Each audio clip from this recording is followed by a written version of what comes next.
Students, आज का जो हमारा टॉपिक है ये थ्योरी ऑफ सिंपल बेंडिंग के ऊपर है, जो आप लोगों की नेक्स्ट यूनिट है। जैसा कि इससे प्रीवियस वीडियो में हम लोगों ने देखा था कि टॉर्जन इक्वेशन को किस तरीके से डिराइव किया जाता है। टॉर्जन इक्वेशन के डेरिवेशन के दौरान मैंने आप लोगों को एक चीज़ बताई थी कि अगर हम किसी बीम पे पोलर एक्सिस के अलोंग अगर हम टॉर्क अप्लाई करते हैं तो हमें ट्विस्टिंग देखने को मिलती है, जिसकी वजह से क्या होता है, हमारा शियर स्ट्रेस प्रोड्यूस होता है। तो यहाँ पे हमने एक रेक्टेंगुलर सेक्शन की बीम दिखा रखी है। तो इस पे अगर ये एक्स एक्सिस है, ये वाई वाई एक्सिस है, तो ये जेड जेड एक्सिस है। तो जब हम पोलर एक्सिस के अलोंग मोमेंट ऑफ इनर्शिया निकालते हैं तो उसको जे से रिप्रेजेंट किया जाता है या आई जेड से रिप्रेजेंट किया जाता है, और ये होता है आई एक्स एक्स प्लस आई वाई वाई के इक्वल होता है। ये आप लोग ध्यान रखिएगा। अब हम डिस्कस करते हैं प्योर बेंडिंग और सिंपल बेंडिंग के बारे में। देखिए स्टूडेंट, हिंदी में प्योर बेंडिंग को बोलते हैं शुद्ध नमन या सरल नमन।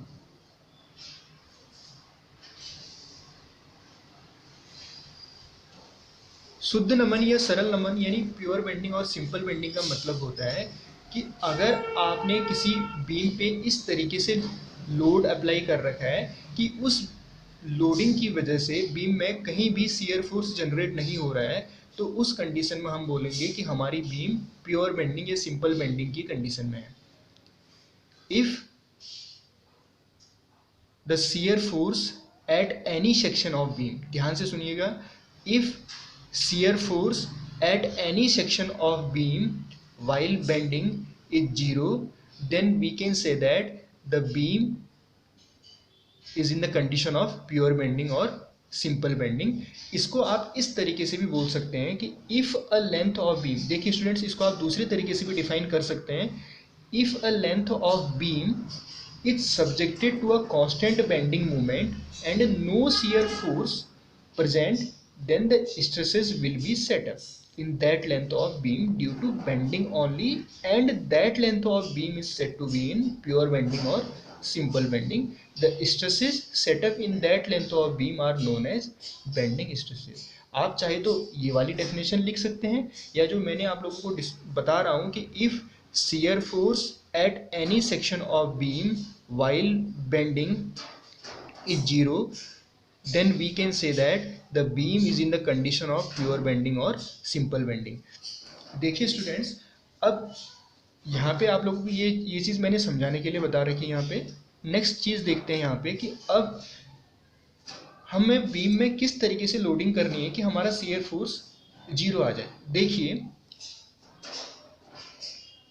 जनरली यहाँ पे हम केस जो देखेंगे, एक स्ट्रेट बीम का केस देखेंगे। ये चीज़ आप ध्यान रखिएगा, जब भी हम थ्योरी ऑफ सिंपल बेंडिंग या बेंडिंग इक्वेशन को डेराइव करेंगे तो यहाँ पे हम एक स्ट्रेट बीम की बात करेंगे, और बीम किसी भी स्ट्रक्चर का वह मेंबर होता है जिसपे ट्रांसवर्स लोड लगे हों या जो ट्रांसवर्स लोड को सहन करता है, ऐसे स्ट्रक्चर को बोला जाता है बीम। देखिए स्टूडेंट्स, अगर आपने, ये हमारे पास एक बीम है और ये बीम जो है हमारी एक कैंटिलीवर बीम की तरह दिख रही है। अगर आप इस पर लोड अप्लाई करते हैं W, अगर आप इस पर लोड अप्लाई करते हैं W, तो ऑब्वियस सी बात है कि इसकी वजह से बीम में क्या होगा, डिफ्लेक्शन प्रोड्यूस होगा। इस डिफ्लेक्शन को रजिस्ट करने के लिए ये जो हमारे पास फिक्स्ड सपोर्ट है ये रिएक्शन प्रोवाइड करेगा। ये क्या प्रोवाइड करेगा, रिएक्शन प्रोवाइड करेगा। तो यानी अगर इसकी वजह से बीम का पोर्शन नीचे डाउनवर्ड आने की कोशिश कर रहा है, तो ये वाला क्या करेगा, इसको रेजिस्ट करने की कोशिश करेगा, जिसकी वजह से क्या होगा, यहाँ पे शियर फोर्स जनरेट होगा, जिसकी वजह से यहाँ पे शियर फोर्स जनरेट होगा। तो हम कह सकते हैं कि बीम की ये वाली जो कंडीशन है यह प्योर बेंडिंग की कंडीशन नहीं है। प्योर बेंडिंग की कंडीशन तब होती है जब आप किसी बीम पे इस तरीके से लोडिंग अप्लाई कर रहे हो या बीम पे इस तरीके से मूवमेंट अप्लाई कर रहे हो कि जितने पार्ट में आप मूवमेंट लगा रहे हो उतने पार्ट में शियर फोर्स की वैल्यू जीरो आए। इसको इस एग्जांपल के थ्रू हम समझते हैं। ये हमने एक ओवरहैंगिंग बीम का एग्जांपल लिया हुआ है। एक ओवरहैंगिंग बीम का एग्जांपल है जो ए और बी पार्ट पे सपोर्टेड है। इसके जो फ्री एंड हैं यहाँ पे सी और डी, इस पे हमने डब्ल्यू डब्ल्यू लोड लगा दिया है, डब्ल्यू और डब्ल्यू लोड लगा दिया यहाँ पे। तो जैसा कि आप देख रहे हैं कि सी से लेके ए तक की डिस्टेंस ए है, बी से लेके डी तक की डिस्टेंस ए है, आर ए और आर बी हम लोग हमारी सपोर्ट रिएक्शंस हैं। तो जब आप इसका शियर फोर्स डायग्राम बनाएंगे तो शियर फोर्स डायग्राम इसका इस तरीके से बनेगा।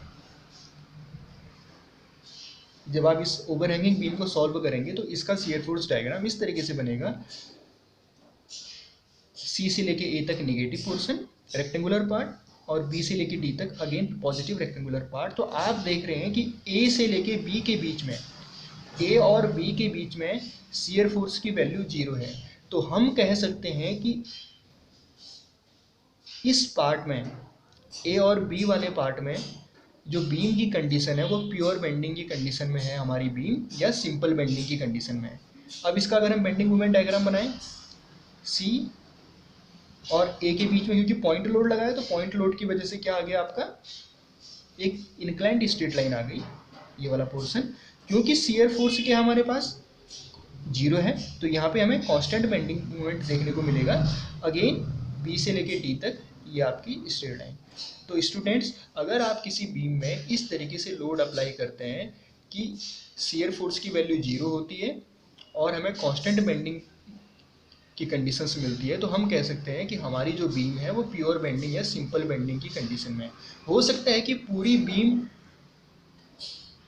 प्योर बेंडिंग या सिंपल बेंडिंग की कंडीशन में हो सकता है कि बीम का कुछ पोर्शन प्योर बेंडिंग या सिंपल बेंडिंग की कंडीशन में हो, जैसा कि इस वाले फिगर में दिखाया गया है कि बीम सिर्फ ए और बी के बीच में प्योर बेंडिंग की कंडीशन में है, ना कि सी से लेके डी तक। ये चीज़ आप ध्यान रखिएगा।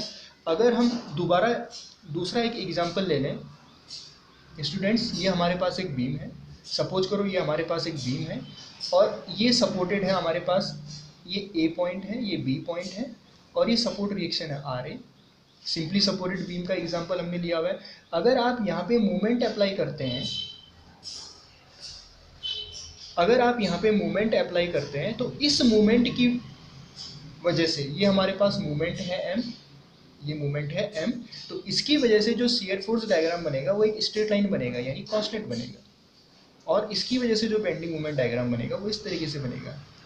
तो हम कह सकते हैं कि अगर आप बीम को इस तरीके से लोडिंग अप्लाई कर रहे हो किसी बीम पे, यानी आपने इस पार्ट पे भी मूवमेंट अप्लाई कर रखा है और इस पार्ट पे भी मूवमेंट अप्लाई कर रखा है, तो आप देखेंगे कि बीम ए से लेके बी तक प्योर बेंडिंग या सिंपल बेंडिंग की कंडीशन में होगी।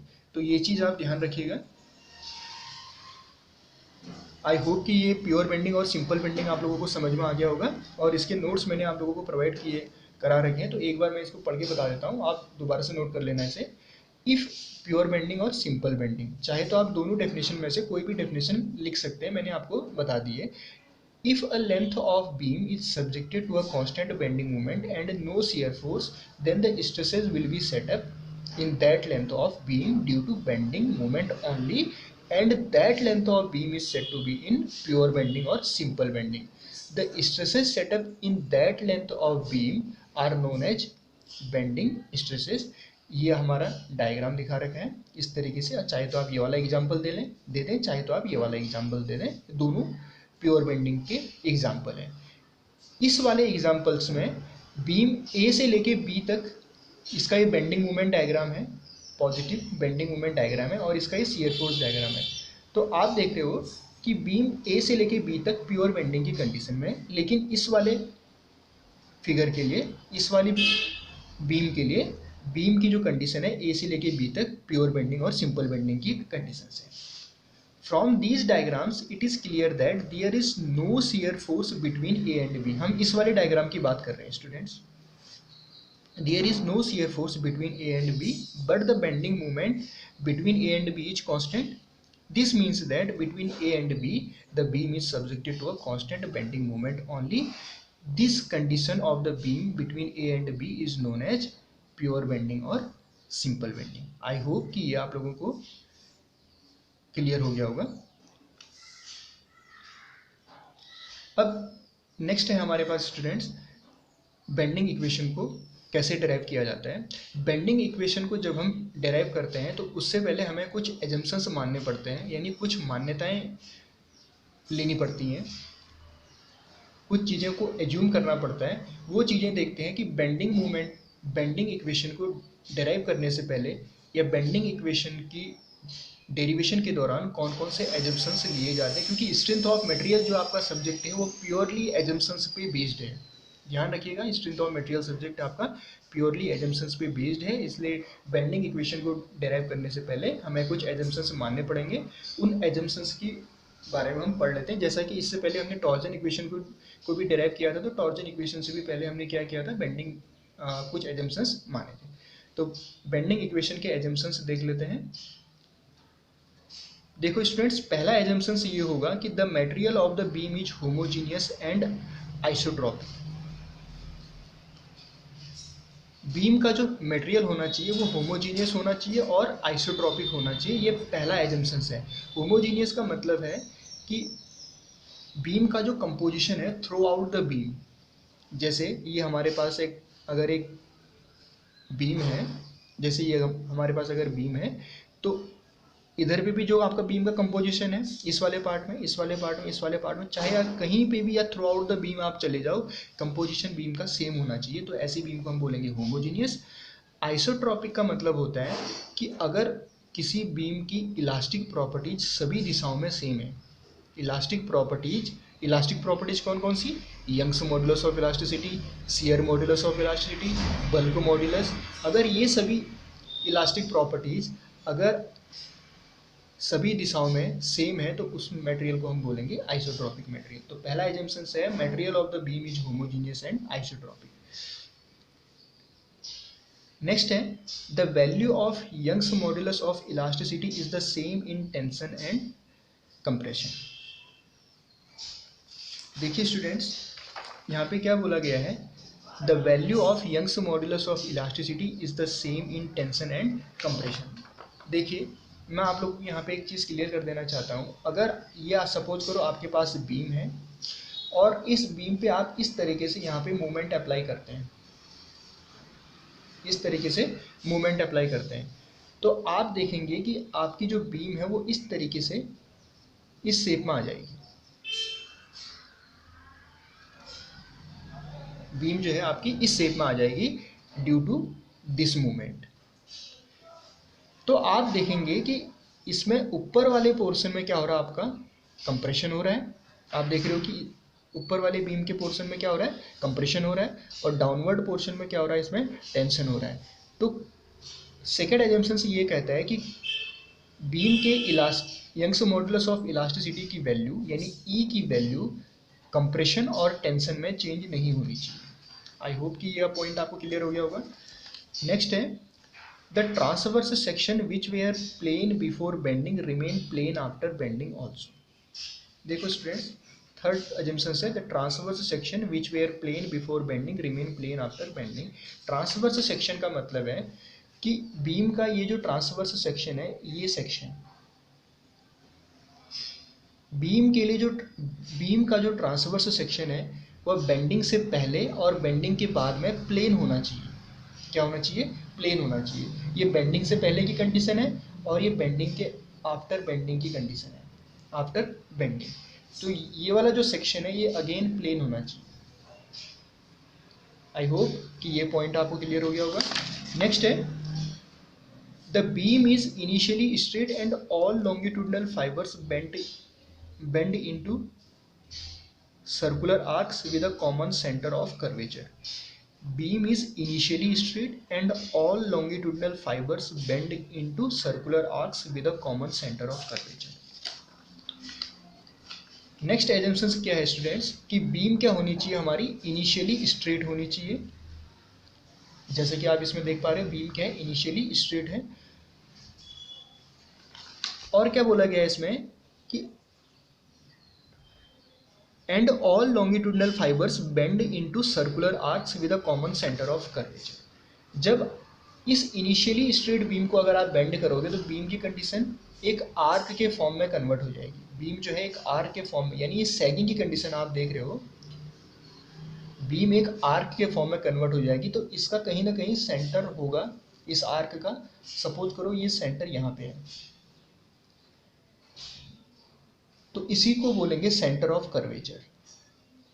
सेंटर ऑफ कर्वेचर, इसको हिंदी में बोलते हैं वक्रता त्रिज्या। वक्रता, सेंटर ऑफ, ये जो पॉइंट है ये होगा सेंटर ऑफ कर्वेचर, जिसको हिंदी में बोलेंगे वक्रता त्रिज्या। नेक्स्ट है the radius of curvature is large compared with the dimension of the cross section. Each layer of beam is free to expand और contract freely. Radius of curvature is large compared with the dimension of the cross section. तो पांचवा assumption से क्या है, ये जो हमारी radius of curvature है स्टूडेंट्स, ये जो हमारी रेडियस होगी, इसका अगर हम मिडिल पॉइंट ले लें, तो ये जो रेडियस ऑफ कर्वेचर है इसकी जो लंबाई होनी चाहिए, यानी इसका जो रेडियस होना चाहिए, ये अदर डायमेंशंस के कंपैरिजन में लार्ज होना चाहिए।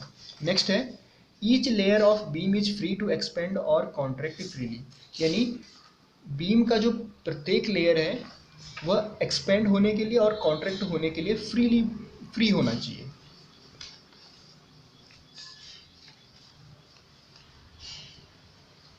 स्टूडेंट्स, ये जो हमने 6 एजम्पशंस इसमें हमने बताए हैं, तो इसमें 2 और एजम्पशंस आप ऐड कर लेना। 7वां एजम्पशंस होगा the self weight of the beam is neglected.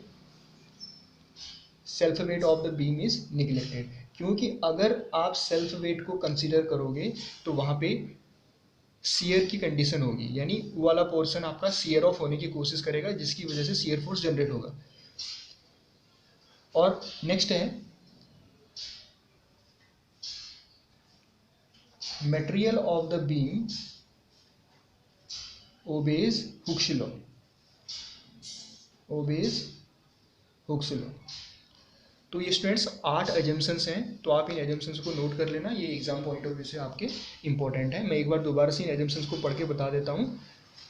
तो पहला एजम्पशंस है material of the beam is homogeneous and isotropic.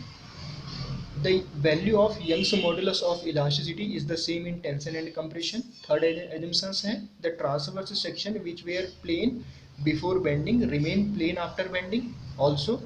चौथा assumption है the beam is initially straight and all longitudinal fibers bend into circular arcs with a common center of curvature. Next है the radius of curvature is large compared with the dimensions of the cross section. छठा assumptions है each layer of beam is free to expand or contract freely. सातवां assumptions है self weight of the beam is neglected, और आठवां assumptions है material of the beam obeys Hooke's law. तो ये 8 assumptions आप नोट कर लेना, एग्जाम पॉइंट ऑफ व्यू से इंपॉर्टेंट है।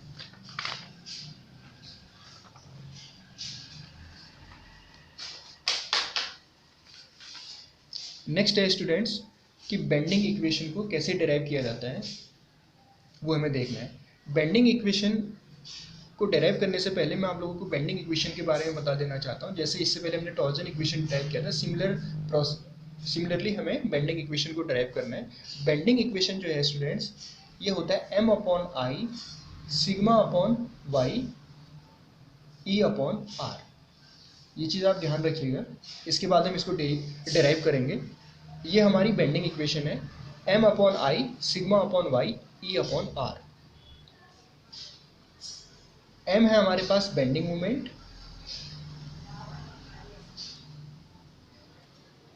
i है हमारे पास मोमेंट ऑफ इनर्शिया। ये मोमेंट ऑफ इनर्शिया आप किस एक्सिस के अबाउट निकालेंगे, एक्स एक्सिस के अबाउट और वाई वाई एक्सिस के अबाउट। एक्स एक्सिस के अबाउट यानी वाई वाई एक्सिस के अबाउट का मतलब है कि ये जो पोर्शन है आपके पास,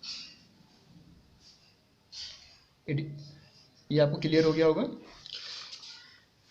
नेक्स्ट है सिग्मा, इसको आप सिग्मा बोलो या सिग्मा बी, इसका मतलब है bending stress. Bending stress y है distance of fibre from neutral axis, from neutral axis. इसके बारे में अभी डिस्कस करेंगे स्टूडेंट्स कि ये न्यूट्रल एक्सिस क्या है। ई क्या है, Young's modulus, Young's modulus of elasticity, and R is equal to radius of curvature.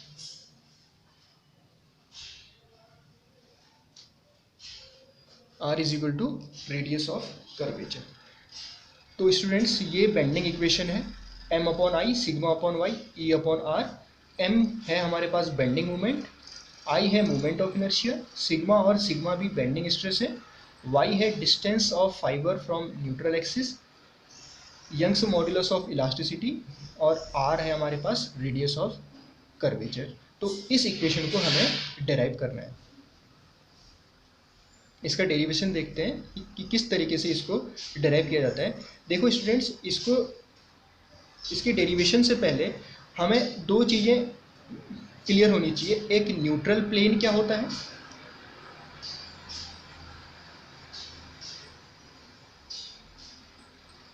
Hindi में इसको बोलते हैं उदासीन सतह, और एक होता है हमारे पास न्यूट्रल एक्सिस, उदासीन अक्ष।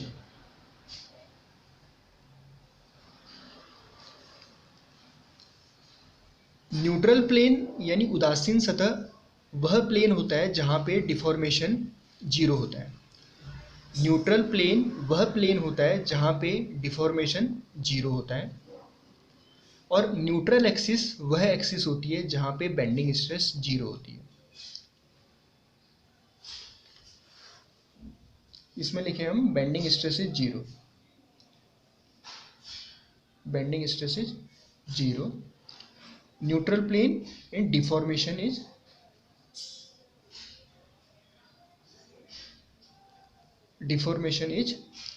जीरो।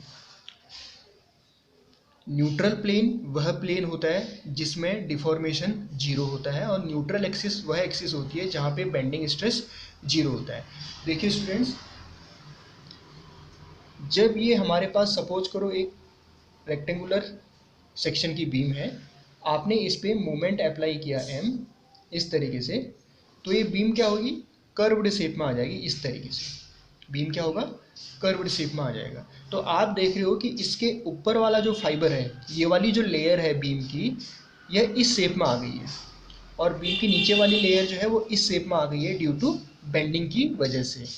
अब इसमें बीच में एक लेयर ऐसी होती है, आप देखोगे कि ये जो लेयर है इस तरीके से बना होगा ये वाला पोर्शन, तो आप देखोगे कि बीच में एक लेयर ऐसी होती है जिसमें कोई भी डिफॉर्मेशन नहीं होता है, जिसमें कोई भी डिफॉर्मेशन नहीं होता है। उस लेयर को बोलते हैं न्यूट्रल एक्सिस, सॉरी उस लेयर को बोलते हैं न्यूट्रल प्लेन, जिसमें कोई भी डिफॉर्मेशन नहीं होता है। अब अगर ये neutral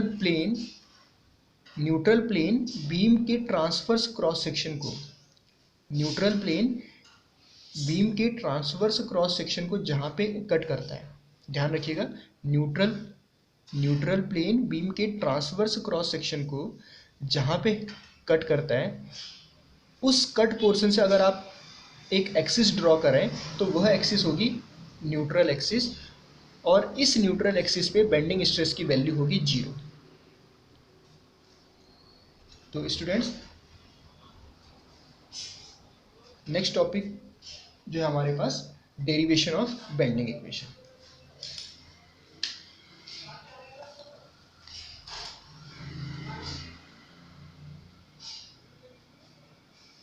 derivation of bending equation, जैसा कि मैंने इससे पहले आप लोगों को बताया था कि बेंडिंग इक्वेशन होती क्या है, यानी नमन समीकरण को हम कैसे प्राप्त करेंगे, ये चीज हमें देखनी है इस पे।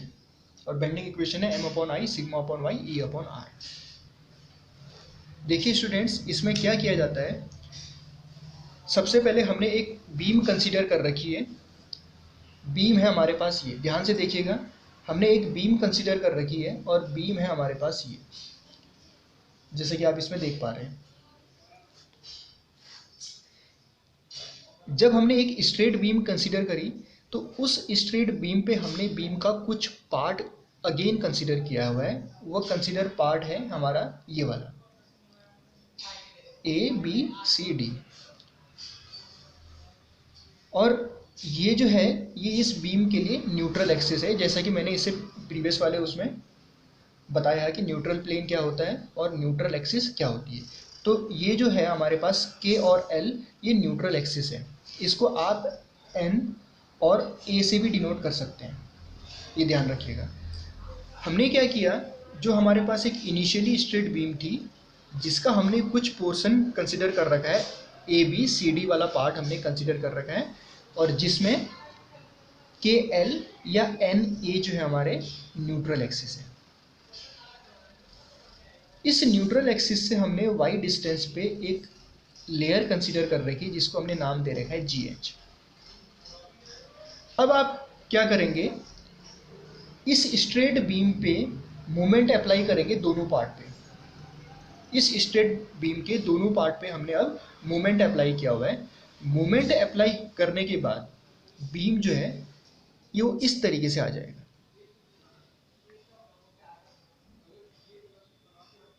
हमने इनिशियली एक स्ट्रेट बीम कंसीडर कर रखी थी, उस इनिशियली स्ट्रेट बीम का हमने कुछ पार्ट कंसीडर किया जिसमें KL उसकी न्यूट्रल एक्सिस थी, या उसको हम NA भी बोल सकते हैं। उस न्यूट्रल एक्सिस से y डिस्टेंस पे डाउनवर्ड डायरेक्शन में हमने एक लेयर कंसीडर कर रखी GH। ध्यान रखिएगा स्टूडेंट्स, ये जो हमने न्यूट्रल एक्सिस से नीचे जो लेयर कंसीडर कर रखी है, आप इस लेयर को इस न्यूट्रल एक्सिस से y डिस्टेंस पे ऊपर भी कंसीडर कर सकते हैं। बेंडिंग के बाद बीम की कंडीशन इस तरीके से होगी। आप देखोगे कि जब बीम पे इस तरीके से बेंडिंग होगी तो ये ऊपर वाला पोर्शन है इसमें कॉन्ट्रैक्शन होगा, और नीचे वाले पोर्शन में क्या होगा, एक्सपेंशन होगा। यानी इसमें कॉन्ट्रैक्शन, इसमें एक्सपेंशन। अब ये जो बीम का ये वाला जो पोर्शन है ABCD वाला जो पोर्शन है, A पोर्शन A1 में कन्वर्ट हो गया, B पोर्शन B1 में कन्वर्ट हो गया, C और D C1 और D1 में कन्वर्ट हो गया, जैसा कि आप इस डायग्राम में देख पा रहे हैं। अब ये जो बीम है हमारी एक आर्क के फॉर्म में कन्वर्ट हो गया, और इस आर्क का कहीं ना कहीं एक सेंटर ज़रूर होगा। वो सेंटर है हमारे पास। जब आप इसको आगे बढ़ाएंगे तो आप देखेंगे कि इसका सेंटर हमें इस O पॉइंट पे मिलेगा। ये जो बीच की जो हमारी लेयर है KL, वो ये वाली है। आप देखोगे कि इस पोर्शन को हमने इस न्यूट्रल लेयर पे जो हमने पॉइंट थे, इसको हमने नाम दे रखा है EF। ये चेंज हो गए E1 और F1 में चेंज हो गया, और जो लेयर हमने कंसीडर कर रखी है GH, ये कन्वर्ट हो गया G1 H1 में। अब आप देखोगे कि न्यूट्रल एक्सिस से ऊपर वाला जो पोर्शन है इसमें कॉन्ट्रैक्शन हो रहा है, न्यूट्रल एक्सिस से नीचे वाले पोर्शन में क्या हो रहा है, एक्सपेंशन हो रहा है। आप देखोगे कि न्यूट्रल एक्सिस से जैसे जैसे आप y डिस्टेंस पे ऊपर जाते जाओगे कॉन्ट्रैक्शन की वैल्यू बढ़ती जाएगी। इसी तरीके से न्यूट्रल एक्सिस से जैसे जैसे आप नीचे की तरफ आते जाओगे एक्सपेंशन की वैल्यू बढ़ती जाएगी।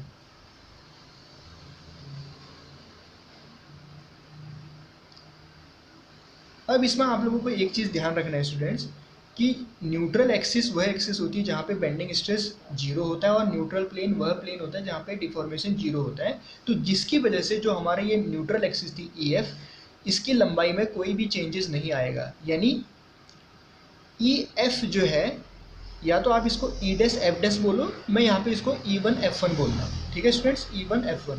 तो EF जितनी लंबाई इस EF की होगी उतनी ही लंबाई E1 F की भी होगी। ध्यान रखिएगा कि इसकी लंबाई में कोई भी चेंजेस नहीं आएगा। C1 D1 की जो लंबाई है यह कम हो जाएगी किससे, CD से। जितनी लंबाई इस CD की होगी इससे कम लंबाई होगी C1 D1 की, और जितनी लंबाई का AB होगा उससे ज़्यादा लंबाई का A1 B1, क्योंकि इसमें क्या हो रहा है, एक्सपेंशन हो रहा है। तो ये तीन चीज़ें आप ध्यान रखें। EF की जो लंबाई होगी वो E1 F1 के बराबर होगी, C1 D1 की जो लंबाई होगी ये CD से कम होगी, और A1 B1 की जो लंबाई होगी वो AB से ज़्यादा होगी। अब इसकी डेरिवेशन की तरफ चलते हैं स्टूडेंट्स। क्योंकि जो हमने लेयर कंसीडर कर रखी है, सपोज करो अभी आपको सिर्फ ये फिगर और इस फिगर को कंसीडर करके चलना है।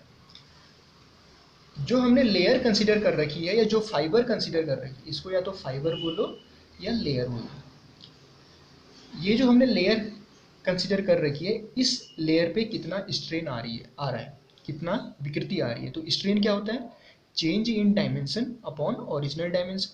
तो स्ट्रेन को हमने रिप्रेजेंट किया एप्सिलॉन से, तो चेंज इन डायमेंशन कितना आ गया? G1H1 minus GH upon GH। Epsilon is equal to G1H1। आप देखेंगे कि ये जो GH की जो वैल्यू है, अगर आप इस फिगर ए से कंसिडर कर पा रहे हैं, तो जितनी लंबाई ये GH की होगी उतनी लंबाई EF की भी है, तो इसकी वजह से EF आ गया और GH की जगह पे EF। तो एप्सिलॉन क्या आ गया? G1H1 upon EF minus 1। Epsilon is equal to, अब स्टूडेंट्स आई होप कि आपको यहाँ तक क्लियर हो गया होगा, इस पॉइंट तक क्लियर हो गया होगा।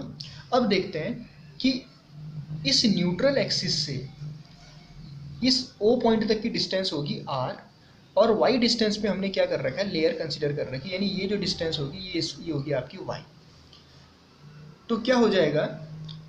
G1H1 की जगह पे हम क्या लिख लेंगे? R plus Y minus 1 upon EF की जगह पे क्या आ जाएगा? क्योंकि EF और E1F1 बराबर है, तो EF की जगह पे क्या आ जाएगा? R आ जाएगा। Epsilon is equal to R plus Y upon R minus 1। Epsilon is equal to R plus Y minus R upon R। तो epsilon is equal to Y upon R। तो ये आपका क्लियर हो गया। ये इक्वेशन हमारी फर्स्ट आ गई, epsilon is equal to Y upon R। If sigma is equal to intensity of stress in the fibre, जो हमने लेयर कंसिडर कर रखी है, GH जो हमने लेयर कंसिडर कर रखी है, अगर सपोज करो उस लेयर पे स्ट्रेस की वैल्यू सिग्मा है, तो हुक्स लॉ के अकॉर्डिंग क्या हो जाएगा? Stress is directly proportional to strain. तो stress is equal to constant into strain, और यहाँ से हमने स्ट्रेन की वैल्यू निकाल रखी है y अपॉन आर। तो sigma is equal to E into Y upon R. तो sigma upon Y is equal to E upon R. Sigma upon Y is equal to E upon R. Next क्या है? Again consider an elementary area DA distance y from the centroidal axis as shown in figure. देखिए students, अब हम क्या कर रहे हैं?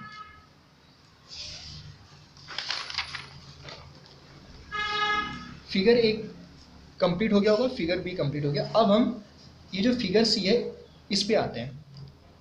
हमने बीम का ये वाला पोर्शन ले रखा है, हमने बीम को इस तरीके से ले रखा है।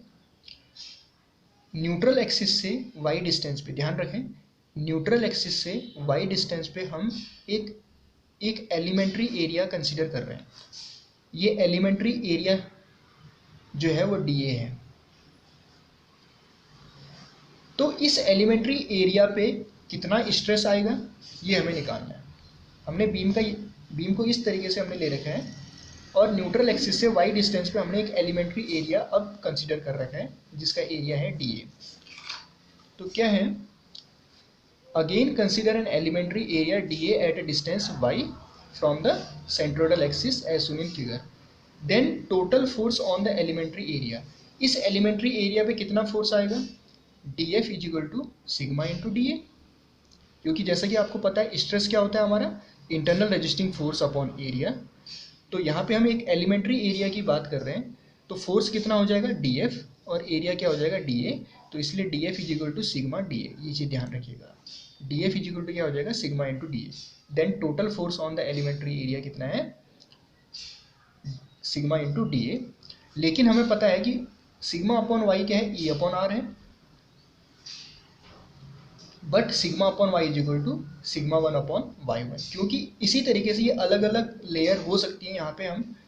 और जैसे ये हमारे पास ये कंसिडर कर रखा था हमने एलिमेंट्री एरिया y डिस्टेंस पे, तो हो सकता है कि ये y1 डिस्टेंस पे हो, दूसरा एलिमेंट्री एरिया हमारा y2 डिस्टेंस पे हो। तो क्या हो जाएगा? सिग्मा अपॉन y जो हो जाएगा सिग्मा 1 अपॉन y1। इसी तरीके से अगर हम दूसरा लेयर कंसिडर करते हैं तो सिग्मा 2 अपॉन y2 इस तरीके से आता जाएगा।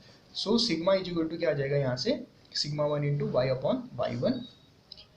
हेंस DF की value sigma 1 into Y upon y1 into DA। यानी जो हमने एलिमेंट्री एरिया कंसिडर कर रखा है ये वाला, ये वाला जो हमने एलिमेंट्री एरिया कंसिडर कर रखा है, इस पे जो स्ट्रेस की वैल्यू है वो इस पे जो फोर्स की वैल्यू है, टोटल फोर्स की वैल्यू वो ये है।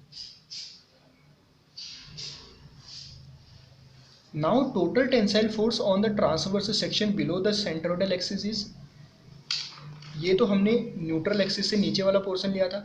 अगर हम इस पूरे पार्ट को कंसीडर करें, न्यूट्रल एक्सिस से नीचे के पूरे पार्ट को कंसीडर करें, तो इसमें कितना टोटल फोर्स आएगा? वो टोटल फोर्स जो हो जाएगा F is equal to summation sigma 1 into Y upon Y one into D A. तो क्या आ जाएगा? F is equal to sigma 1 upon Y one, ये कांस्टेंट है, summation Y into D A. ये चीज़ आप ध्यान रखिएगा। अब क्या करेंगे स्टूडेंट्स, ये जो हमने लेयर कंसीडर कर रखी है, इस लेयर पे पहले हमने क्या किया? फोर्स कंसीडर किया, फोर्स निकाला, एलिमेंट्री एरिया पे फोर्स कंसीडर किया। अब हम इस एलिमेंट्री एरिया पे मूवमेंट निकालेंगे। तो मूवमेंट कितना हो जाएगा इस एलिमेंट्री एरिया डी ए पे? मूवमेंट हो जाएगा similarly the movement of the force acting on the elementary area D A. Movement क्या होता है? Force into perpendicular distance. तो परपेंडिकुलर डिस्टेंस कितनी है? y है। तो आपको पता होना चाहिए df की वैल्यू ये है, तो इसको हम क्या कर देंगे? y से मल्टीप्लाई कर देंगे। तो इस एलिमेंट्री एरिया पे मूवमेंट कितना आ जाएगा? df फोर्स की वजह से df इंटू वाई। df की वैल्यू क्या है? Sigma 1 upon Y one into Y square हो जाएगा इंटू डी ए हो जाएगा। ठीक है। Now total movement of all the forces below the centroidal axis. जैसे हमने टोटल फोर्स निकाला था, इसी तरीके से हम टोटल मूवमेंट निकालेंगे। m is equal to sigma 1 upon Y one summation Y square D A. Summation Y square D A हो जाएगा मूवमेंट ऑफ इनर्शिया i। तो m is equal to sigma 1 upon Y one into I. m is equal to sigma 1 upon Y one into I. m is equal to sigma 1 upon Y into I. m upon I is equal to sigma 1 upon Y one, और ये हमने किसके बराबर लिया? Sigma upon Y. तो sigma m upon I is equal to sigma upon Y. Equation second, equation first और equation second को combine कर देंगे तो m upon I is equal to sigma upon Y is equal to E upon R. तो ये हमारी bending equation derive हो गई students. m upon I is equal to sigma upon Y is equal to E upon R, bending equation हमारी derive हो चुकी है। आपको ये वाला पार्ट अभी नहीं देखना है, ये रफली है, इसको कट कर देना। m upon I is equal to sigma upon Y is equal to E upon R, bending equation आपकी प्रूफ हो चुकी है। इसमें एक चीज़ मैं आप लोगों को बता देना चाहता हूँ, ये जो डायग्राम है स्टूडेंट्स, पहले हमने डायग्राम इनिशियली स्ट्रेट बीम ली थी, इसकी वजह से बीम इन मूवमेंट की वजह से बीम की कंडीशन, इस बीम जो है एक सर्कुलर आर्क के फॉर्म में कन्वर्ट हो गया। सर्कुलर आर्क के फॉर्म में जब कन्वर्ट हुआ तो उसके बाद हमने क्या निकाला? इस लेयर पे जो हमने लेयर कंसिडर कर रखी थी उस पर स्ट्रेन निकाला। स्ट्रेन निकालने के बाद हमने क्या किया? अगेन बीम को इस तरीके से कंसिडर किया हमने। चाहे तो आप बीम को इस तरीके से भी कंसीडर कर सकते हैं, ये न्यूट्रल एक्सिस ले लो आप, और यहाँ पे कोई एलिमेंट्री एरिया ले लो जिसकी डिस्टेंस कितनी है? y है। तो हमने बीम को इस तरीके से एज्यूम किया, यहाँ पे एलिमेंट्री एरिया ले लिया y डिस्टेंस पे। इसके बाद हमने बेंडिंग इक्वेशन डेराइव की। ये जो है स्टूडेंट्स सिग्मा 1 और सिग्मा 2 जो है ये दिखा रहा है कि बेंडिंग स्ट्रेस का डिस्ट्रीब्यूशन डायग्राम है। ये जो डायग्राम है ये स्ट्रेस डिस्ट्रीब्यूशन डायग्राम दिखा रहा है इस मूवमेंट की वजह से, क्योंकि न्यूट्रल एक्सिस से ऊपर वाली लेयर में क्या हो रहा है? कॉन्ट्रैक्शन हो रहा है, तो इसकी वजह से दिखा रहा है। और न्यूट्रल एक्सिस से नीचे वाली लेयर पे क्या हो रहा है? एक्सपेंशन हो रहा है, तो ये दिखा रहा है। ये वर्टिकल लाइन है, ये टेंसाइल फोर्स। जैसे जैसे आप न्यूट्रल एक्सिस से ऊपर जाते जाएंगे कॉन्ट्रैक्शन की वैल्यू बढ़ती जाएगी, और जैसे जैसे आप न्यूट्रल एक्सिस से नीचे जाते जाएंगे इस तरह से एक्सपेंशन की वैल्यू बढ़ती जाएगी। आई होप कि स्टूडेंट्स बेंडिंग इक्वेशन का जो डेरिवेशन है आप लोगों को क्लियर हो गया होगा। तो आज का टॉपिक यहीं पे समाप्त करते हैं। Thank you.